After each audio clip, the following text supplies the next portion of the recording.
What's good, what's poppin'? I'm your host, Darren Green, and you're watching The Darren Green Show, short for TDGS. If you like this video, be sure to give it a big thumbs up. And if you also like the show, be sure to hit that subscribe button and tap the bell to get notified of all of my videos.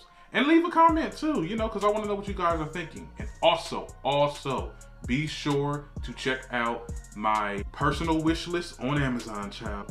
My storefront is up and running, and also I'm doing promo deals, so be up on that because you get some good deals, some good items. I have a podcast starter kit, this, that, and it. Check it out. The link is in the description below. And without further ado, let's get into this video.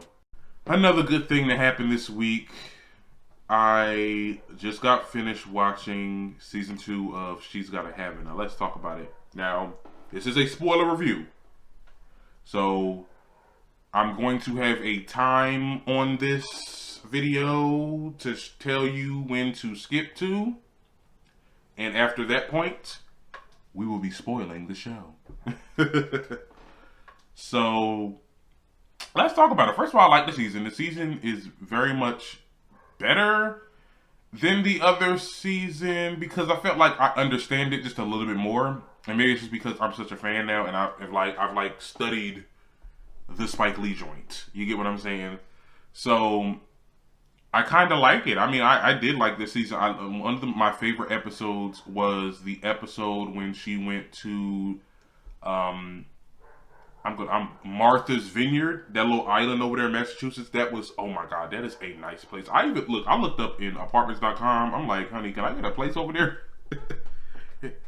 Expensive as hell, but whatever. It is a nice place over there. I like how she met that dude, that weird dude that painted naked.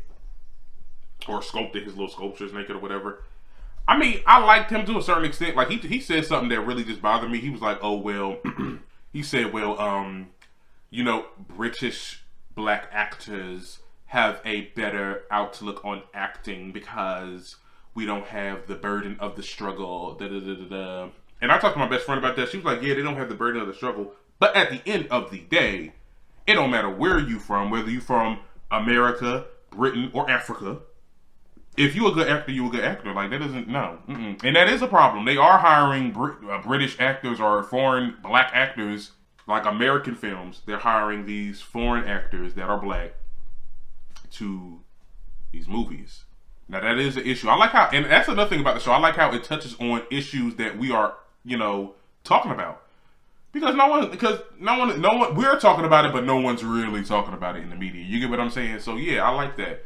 The other episode I liked was the Puerto Rico, when they went to Puerto Rico. You know what I'm saying? Like, that's a nice country. I don't care what nobody say. And it is going through some turmoil. But it's just, I don't know. I love the beach area, the beach life over there. It just looks so different. And I love how she's not in New York a lot. Like, she took a couple trips out there. You know what I'm saying? And I don't know. I feel like I'm glad that she didn't, because I thought that the next season, she chose one of her 3 dudes that she was messing around with. But no, she didn't. She actually ended up being with Opal in the beginning, which I thought was going to be okay. But then Opal was getting on my goddamn nerves with it. And her issue was she feels like the people that you date, she feels like she has to parent them. You get what I'm saying? She kept on trying to son Nola. Nola wasn't feeling that. And Nola was acting a little immature, and I feel like I love their closure in the end when they was like, we both have our issues that we need to overcome and we get into the next relationship because, honey, you keep on sonning me and you acting immature. I didn't like that too. I was like, I'm glad they broke up, child. Let's get over it real quick, Nola. But all in all, it was a good show. Okay, another thing I want to touch on as well. I love how they put in Easter eggs from Spike Lee's older films or whatever. Now, I don't know if you guys noticed, but if you see that little chair, the little haircut chair, or the hairstylist chair that's in Nola's house or whatever, her area or apartment, don't that look like the chair from Crooklyn? Come on now. When I was seeing that, I'm like, they try to like just throw that thing in there like we didn't see it. I'm like, oh no, that's the house from Crooklyn. And second of all, that landlord lady, now I did my research, it's not the same actor that played the little girl, but that could be the little girl. I mean, they could have just got another actor or whatever. I hope that's like talked about maybe next season because it wasn't really highlighted, but whatever. But the other thing that was an Easter egg was the fact that when they went to Puerto Rico and Rosie Perez was playing Mars's mom, and we found out that his father is actually Mookie from Do the Right Thing. So I'm like, oh my god, like that. Oh, I love how it connects. You get what I'm saying? Like it was good. It was yeah. That part I was like, oh my god. Like it was an aha moment. And I love Easter eggs in films. I mean, the little Spike Lee universe, because that's what we're calling it now, because he's like piecing it together. I want to see how he's gonna piece everything together in the third season, and please don't take too long. That's another thing I had an issue with. They only had 9 episodes. I was done in a week. Literally. Girl, And I remember when shows used to be at least 20 episodes a season. These just be like 9 episodes, 10 episodes. We gotta wait 2 years just for another 10? Oh no, honey, no man, girl, y'all need to get more. I felt like the writing was more authentic, and I feel also it wasn't a lot of sex scenes. I know some of the sex scenes was a little cringy. I mean, it still had sex scenes, like her having sex with Opal, and then Enola having sex with that boy. I forgot his name, the British artiste or whatever. Which was only 2 sex scenes, and then there was like innuendos that got into it, but you didn't see everything, which I thought was better because a lot of people cringe. I mean, a lot of people cringe when they see like too much of the sex scene. Like it was too much. Like I'm seeing your boobs, I'm seeing your behind. It was too much.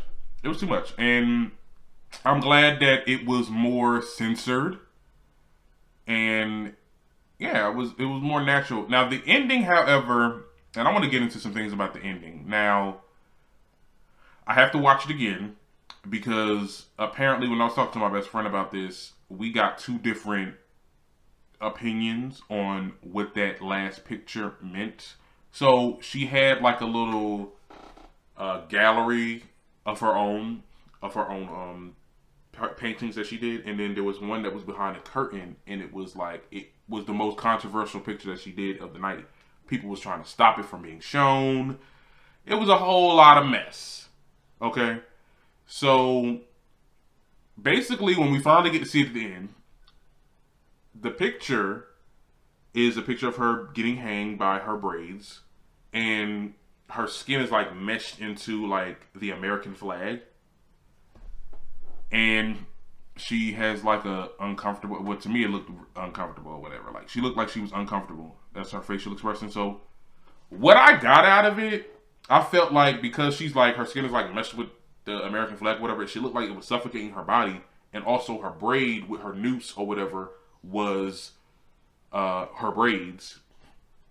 And that signified the black culture or whatever, how it can. So I thought it was like suffocation within 2 communities, you get what I'm saying? Like the American culture and the black culture, because the black culture can be toxic as well. And sometimes we have homophobia, we have misogyny, toxic masculinity, all that type of stuff. So it can be toxic as well. And you think of a black woman is stuck between these 2 cultures that are just like pushing them all the time. That's what I thought it meant. I'm gonna watch it again, and feel free to school me in the comments if you think otherwise or otherwise. You get what I'm saying? Because I really do want to know, and I do feel like my opinion about it is true also, because I feel like with this abstract art, you can have your own interpretation of what they really meant.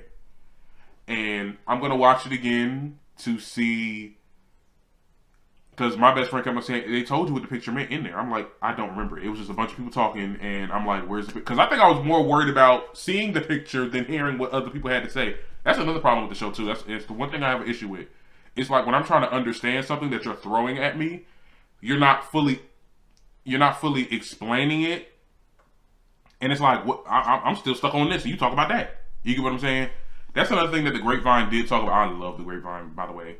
But you guys are very, very, like, I cannot wait to see what because they're going to have a better talk on this than me. And I suggest you go and watch it. Watch mine too. But like when they talked about the first season, they were very objectified about it. Like they I feel like they overanalyzed the show and just like they stripped it to the point where it's not. It's a show. That's what it is. You can't do that. You have to. But at the end of the day, these guys they're debaters. They're great debaters. They have topics to talk about and they have opinions. And you know, I respect it and I thought it was very entertaining to see people actually like they really didn't like the show. I'm like, what? Oh my god, I love it. So I'll wait to see what they do about it. But I don't know. It was a good season, and I felt like I don't know why people were so like the characters in there were so angry about it. Like her friend Shemeka was really upset that she did it or whatever. She needs to take it down. I'm like, it's not that deep. Like basically, it tells you the struggle of the black person, of the black woman, and that's what it is. Why are people upset about it? Why is a dude trying to stop people from looking through it? You get what I'm saying? So it makes me think like, what are they trying to say about life? Like people are really just trying to like not. We don't want to think about it. We don't want to talk about it. We don't want to see it. You get what I'm saying? Like no, it's still upon us, and we need to talk about this shit. And yeah, that's pretty much all I have to say about this show. I mean, I love the show. If you didn't watch it, watch it. And if you don't like it, you know, just press the first episode and like leave your phone for a couple hours because they be canceling shows. They really be canceling any type of show. I'm telling you, like, just you know, just give us a little favor because I don't want this show to be canceled. I really don't. Hope you've enjoyed the video. Like I said before, if you like this video, give it a big thumbs up. And if you like the show, hit that subscribe button and tap the bell to get notified of all of my videos. And also check out TDGS Official on Instagram. Child, it be getting lit on that page. Alright guys, see you later.